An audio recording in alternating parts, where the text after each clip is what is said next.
Je vais un tout petit peu développer les mémoires de naissance et les mémoires in utero en appuyant sur le fait que le bébé et le fœtus est un être extrêmement sensible et que les mémoires in utero et les mémoires de naissance et les mémoires de petite enfance sont inscrites en nous au niveau cellulaire inconscient. C'est ce qu'on appelle les mémoires cellulaires.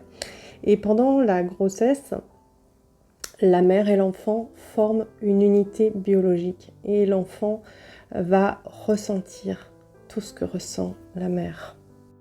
Je reviens sur ce livre, Adrien, ou La colère des bébés, écrit par le professeur Jean-Pierre Relier, un pédiatre, chef de service en néonatologie, qu'on surnommait le médecin qui écoutait les bébés. Et dans ce livre, il se fait l'interprète du ressenti d'un enfant prématuré. Et je vais vous lire un passage.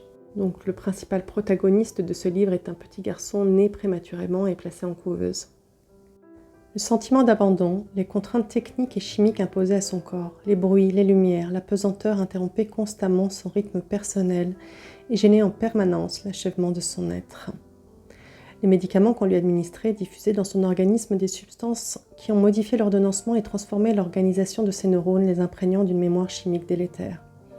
Autrefois, quand il était dans le ventre de maman et qu'il souffrait parce qu'elle bougeait trop ou qu'elle était trop stressée, il suffisait qu'elle se repose quelques instants pour que les processus de développement reprennent leur activité normale. Maintenant, la fréquence rapprochée avec laquelle lui parvenaient des effluves nauséabonds, des bruits stridents, des souffrances en tout genre en altéraient le bon déroulement. Il n'avait plus les moyens de récupérer aussi bien les effets néfastes qui s'accumulaient et s'inscrivaient ainsi au cœur même de ses cellules. Son odorat, qui n'aurait dû recevoir que l'odeur de maman, composée de toutes les saveurs qu'elle avait amoureusement distillées pour lui, était constamment sollicité par les odeurs qui irritaient ses narines, son nez, sa gorge, ses poumons. Des quintes de toux montaient alors, provoquant de violents spasmes dans son thorax.